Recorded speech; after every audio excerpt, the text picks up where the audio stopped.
तो मैम आज हम इसी प्रोजेक्ट के लिए मीटिंग में आए। ओके। मैम साहब, मैं आपके लिए खाना ले आया। अब आप एक काम करो, खाना खा लो, काम बाद में करना।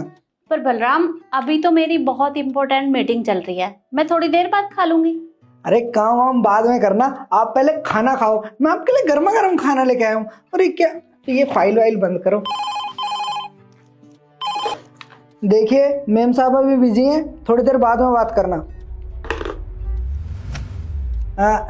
देखिए आप लोगों को भूख भूख नहीं लगती क्या? आप बाहर जाके लंच करिए, मैम साहब जब खाना खा लेंगे ना फिर उसके बाद में मीटिंग करेंगे, ठीक है? पर बलराम, अगर काम नहीं करेंगे तो फिर खाएंगे क्या? और अगर खाएंगे नहीं तो काम कैसे करेंगे? तुझसे ना बातों में कोई जीत नहीं सकता। ठीक है, खाना लगा। एक सेकेंड, कौन हो तुम? Sorry for interruption ma'am, but आपने अपने नौकर को ना कुछ ज्यादा ही सर पर चढ़ा रखा है। इसको अच्छे से पता है कि यहाँ पे इंपॉर्टेंट मीटिंग चल रही है, फिर भी यहाँ बीच में आके डिस्टर्ब कर रहा है। इसका मतलब तो यही है ना कि हमारी डिसरिस्पेक्ट कर रहा है। हाँ मैम, इसने सही कहा। आपने अपने नौकर को सर पे ज्यादा ही चढ़ा रखा है। अरे इस ना के हमारी फाइल बंद कर दी। और मैं आपको एक बात बताऊं, ऐसे लोगों को सर पे नहीं चढ़ाना चाहिए। ये कब धोखा दे दे कोई नहीं जानता। अभी आपका फोन आया, इसने फोन उठा के उनको ये बोल दिया कि मैडम बिजी हैं और बाद में बात करेंगे। अगर आपका कोई इंपॉर्टेंट कॉल होता और आपको लॉस हो जाता तो उसको कौन भरेगा? उसका कौन जिम्मेदार होगा? आप बताइए मुझे। सही कह रहे हैं, और ऐसे लोगों को ना मैम इनकी औकात में रखना चाहिए। मैम साहब मुझे माफ़ कर दीजिए, मुझे नहीं पता था आप इतनी इम्पोर्टेंट मीटिंग में हैं। मैंने कुछ ज़्यादा ही कर दिया। मैं बाद में आता हूँ। हाँ तो बाद में आना चाहिए था, तुम्हें अकल नहीं है? इतनी इंपॉर्टेंट मीटिंग चल रही है, कैबिन में ऐसे ही घुसे आ रहे हो। मूड खराब कर दिया सारे, जाओ अब। रुको बलराम, तुम्हें कहीं जाने की जरूरत नहीं है, तुम बस यहीं खड़े रहो। और क्या कहा आप दोनों ने कि ये एक नौकर है और नौकर को सर पे नहीं चढ़ाना चाहिए? अरे ये मेरा नौकर नहीं है, ये मेरे बेटे की तरह है। अरे बचपन में बहुत छोटा सा था जब मैं इसे अपने घर लेकर आई थी, और उसी दिन से लेकर आज तक इसने मेरी इतनी सेवा की है कि मैं आप लोगों को बता नहीं सकती। भले ही ये मेरा बेटा नहीं है, लेकिन एक बेटे की तरह मेरी सेवा करता है। मेरे सुबह उठने से लेकर रात को सोने तक ये मेरी पूरी देखभाल करता है। इसे मेरी छोटी छोटी चीजों के बारे में पता रहता है, मेरी कौन सी चीज कहाँ पर रखी है, मुझे कब क्या चाहिए।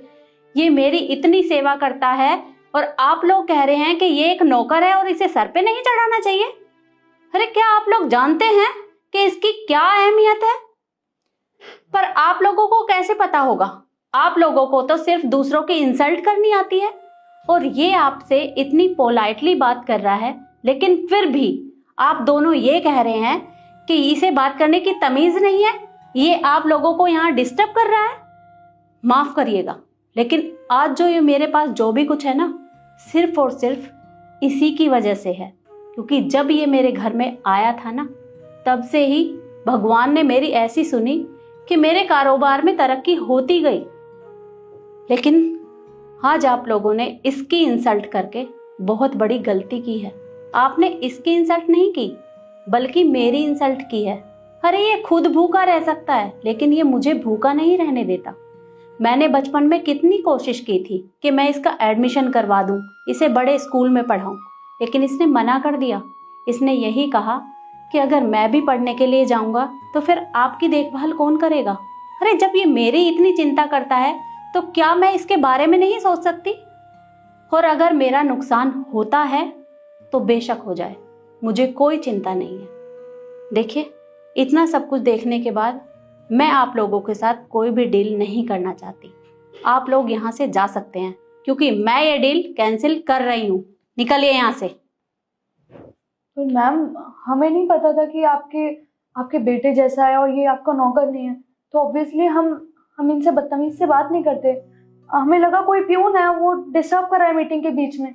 मैम आप भी जानती है ना कि हमारे लिए कितनी इंपॉर्टेंट मीटिंग है, इसीलिए बस गुस्सा आ गया हम दोनों को। और वैसे भी मैम, आप इतनी सी बात के लिए हमसे डील क्यों कैंसिल कर रही हैं? देखो रिद्धि, मैंने तुमसे कहा ना, अरे आज तो तुमने इसकी इंसल्ट की है, कल को अगर मैं तुम लोगों के साथ कोई प्रोजेक्ट करती हूँ तो तुम तो मेरे किसी भी एम्प्लॉय की इस तरह से इंसल्ट कर दोगे, और ये मुझे बिल्कुल भी बर्दाश्त नहीं है। इसलिए आप लोग यहाँ से जा सकते हैं। मुझे कोई काम नहीं करना आपके साथ, निकलिए। मैंने कहा ना, मुझे आप लोगों के साथ कोई भी काम नहीं करना, जाइए यहाँ से।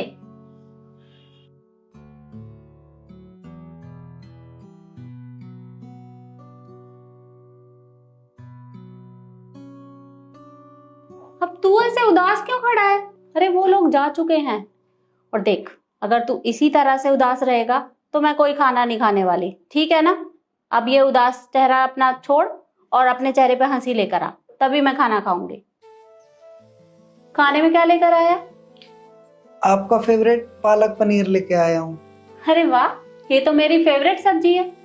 पर तू ऐसे उदास रहेगा तो मैं खाना नहीं खाने वाली। पहले हंस के दिखा। दिखाता है कि नहीं?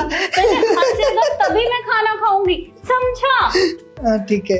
अब खाना लगा, दोनों मिलकर खाएंगे। फोन देना अपना। 1 मिनट रुक जाओ। अरे दिखाओ ना। 1 मिनट रुको ना तरुण। अरे मुझे काम है, 1 मिनट फोन दे दो मुझे। काम मैं भी कर रही हूँ, 1 मिनट रुक जाओ। दिखाओ।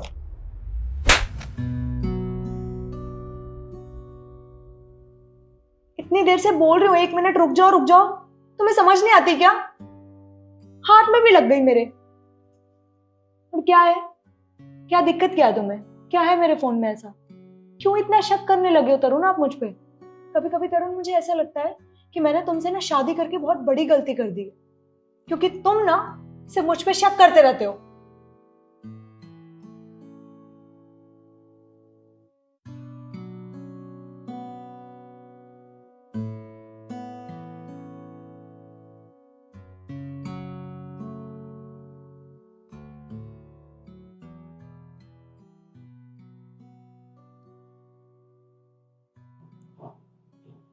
ये क्या कर रहे हो तरुण? बैग किस लिए पैक कर रहे हो? तरुण ठीक है, मुझसे गलती हो गई, आई एम सॉरी। इसमें बैग उठा के जाने की क्या बात है? घर छोड़ के जा रहे हो, ये क्या बचपना है तरुण?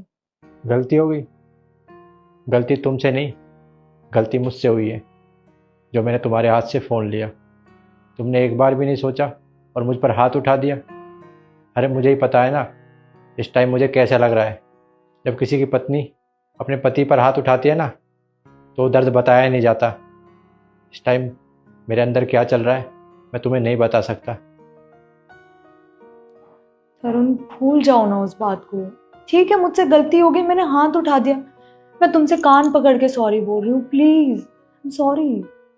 तुम मुझे एक बात बताओ, अभी मैं तुम्हें 2 थप्पड़ मारूं और उसके बाद मैं तुमसे बोलूं कि रिद्धि सॉरी, मुझसे गलती हो गई, मुझे माफ़ कर दो, क्या तुम भूल जाओगी? नहीं भूलोगी। वो बात हमेशा दिमाग में चलती रहती है, सताती रहती है कि जो इंसान आपसे प्यार करता है वो आप पर हाथ कैसे उठा सकता है। हम दोनों ने लव मैरिज की है, एक दूसरे के परिवार के खिलाफ जाकर। मैंने अपना घर छोड़ा है तुम्हारे चक्कर में।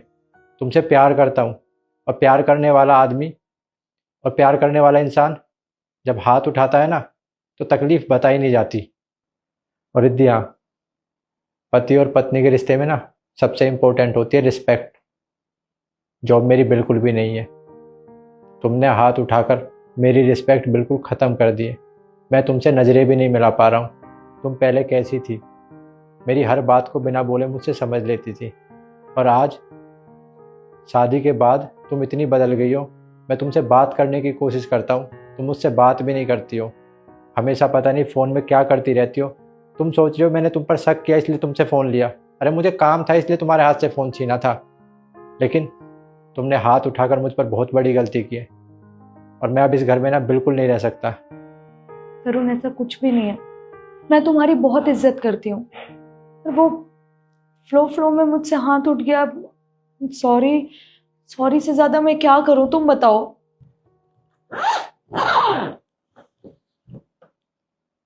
रिद्धि, सॉरी बोलने से ना बात ख़त्म नहीं हो जाएगी। मैंने ज़िंदगी में 2 ही चीज़ कमाई है, पैसा और इज्जत। पैसा तो मैंने बहुत कमा लिया, लेकिन इज्जत बाहर तो है, लेकिन अपने घर में ना कमा सका। जिसकी बीवी की नज़रों में इज्जत नहीं होती ना, वो आदमी किसी काम का नहीं होता। और आज तुमने मुझे ये बता दिया है मुझ पर हाथ उठाकर। और मैं अब इस घर में बिल्कुल भी नहीं रह सकता।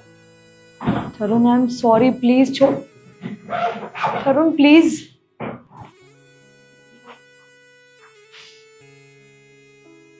रिद्धि, जब तुम्हें अपनी गलती का एहसास सचमुच हो ना कि तुमने कितनी बड़ी गलती की है, तब आकर मुझसे माफ़ी मांगना।